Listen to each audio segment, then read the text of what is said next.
The IELTS listening test has 4 parts and 40 questions. Each question has 1 mark. Part 1 is a simple conversation about everyday situations, such as booking a hotel or asking for information. Part 2 is a short talk by one speaker, for example a tour guide or an announcement. Part 3 is a discussion, usually between students talking about study or assignments. Part 4 is a lecture about an academic topic. There are different task types in the listening test. These include multiple choice questions, matching, map or diagram labeling, and sentence completion or fill-in-the-blank questions. Always read the instructions carefully before answering. Sometimes the instructions say 1 word only. This means you must write only 1 word.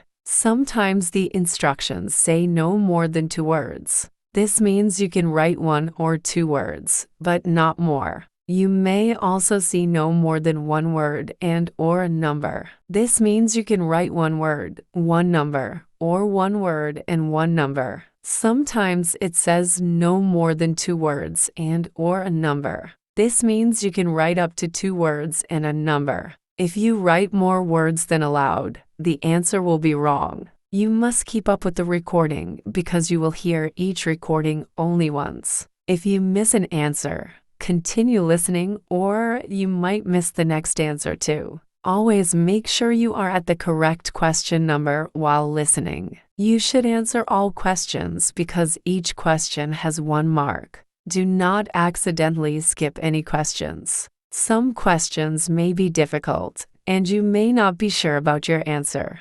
Think carefully and choose the answer you think is probably correct. Do not leave any answers blank. Your answer may be correct, and you will not lose marks for a wrong answer.